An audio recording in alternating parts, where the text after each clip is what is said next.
Yeah, it was great. It was needed. Definitely gave the guys a chance to heal up and got a head start on our opponent.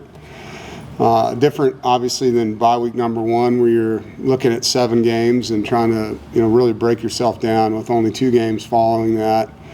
You're not going to have the same type of information come out of those 2 weeks. So it was really more about how healthy can we get and get ready for, not just this game, but knowing our next game is a short week game. We felt like we really had to rest our guys as much as we could and get them back, and it worked. I mean, we've had some really good practices coming out of the bye week. I thought the guys really ran around well. But you had some good momentum, too, after the victory. Yeah. How'd that balance out?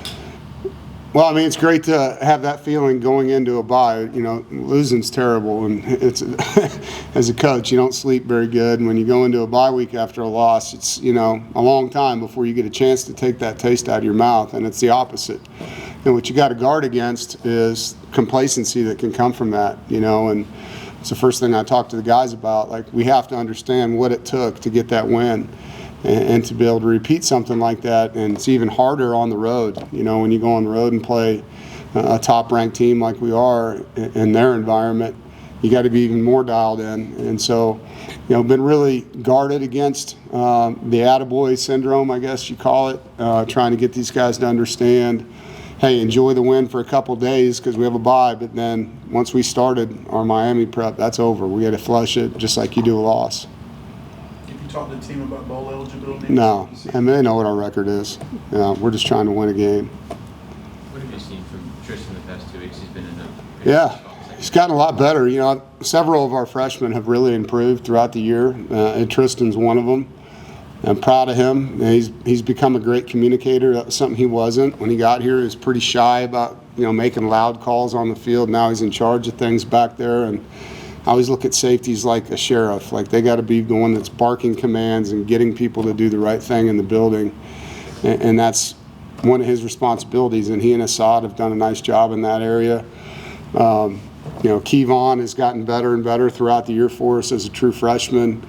Caden Gordon, his last 3 weeks of practice, getting better and better. Jarrett Kemp getting better and better. And so, really excited about, even though they're not playing as much in games, because we've already played Caden in 4, just the growth. These guys are taking the developmental periods that they have in the practice and getting better in practice and building for us so that we know what they can be moving forward. With that said, the 4 games, do you have a lot of decisions to make on kids that you might want to redshirt possibly? They're pretty much made at this point. Yeah, I mean, there's kids that we've played for and they're done until, hopefully we have postseason, and there's kids that we've, Spike's already played more than 4, Farrow's played more than 4, and so there's some guys that, we've already had that discussion. When you look at Tristan and Assad, 2 young guys in the secondary, what does that just say about the safety room that 2 of those guys can kind of step into those key roles and play pretty well? Yeah, I think, Coach Warren deserves a lot of credit and how he's gotten these guys to grow through his time here. And then those young men deserve the credit too. I think Assad Brown has done a tremendous job being versatile. Played nickel, played strong, played free. We can plug him into any one of those spots, and that wasn't where it started. Back in January, it was just, hey, learn the nickel position, and let's compete and see who our starting nickel's going to be. And then when it became Jackson, it started in training camp. I said, Assad, learn strong safety, and so that both of those spots. And then Jackson gets hurt, he becomes our starting nickel. Jackson comes back, and then we have other injuries, and he becomes our starting strong and then free. And so I'm really proud of him. I think that's a lot. And when you look at today's college offenses and how many formations and style of play, drop back quarterback 1 week, running quarterback the next, tempo team this week, formation, motion, shift. Like, there's a lot going on for a DB. And to be able to play 3 spots in your first year as a true starter says a lot about his football IQ. It feels like Kenny Soares is also settled into his role. How important is it for him and Caden and the rest of those guys in the linebacker room to really be working together and feel confident in their specific spots? Yeah, I agree. I think, since Kenny's moved from our jack position to Will, it's taken him some time to be an off-the-ball, every-down linebacker. And last week was probably the biggest test. That offense, a lot of window dressing, a lot of +1 runs, and where fits are so critical, and getting off blocks and tackling. And he and Caden both played really well last week. And so it's good to see that, with Sean Brown out and A.J. Richardson out. It's been a 2-man deal in there, and those guys have really been durable and tough, and you know, the tandem and how they play off each other is important. There's a good relationship between those two guys. You guys don't play Syracuse, but I'm sure you've seen a lot of their film in the last 3 games. You know, does that help when you're comparing, you know, a team you're about to play? It's the same team you're seeing in film again. It can. I honestly wish we'd see some other people, you know, because schematically we're not like them on defense. And so, you know, to be able to see someone play before you that's more similar, because everyone offensively, with the exception of the QB run game at Georgia Tech, is pretty similar when you look at formations and tailback runs and pass concepts.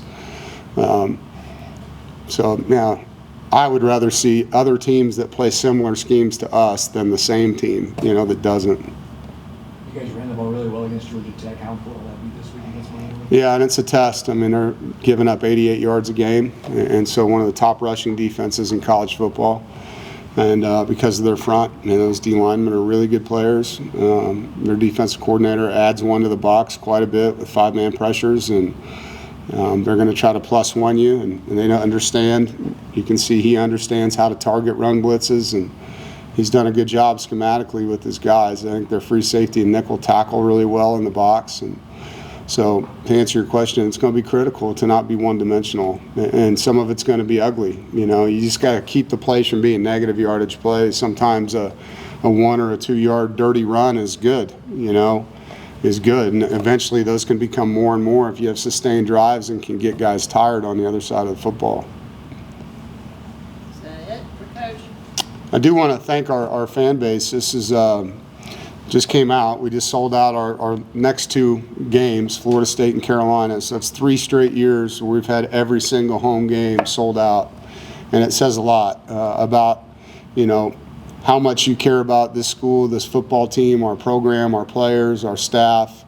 And so I just want to thank, you know, our fan base for that. It means a lot to have that kind of environment to play in, and for our players to be a part of, and for recruiting, you know, when recruits show up and it's a packed house and it's meaningful. I mean, it leaves a major impression on the guys that we're recruiting. So thank you guys for that.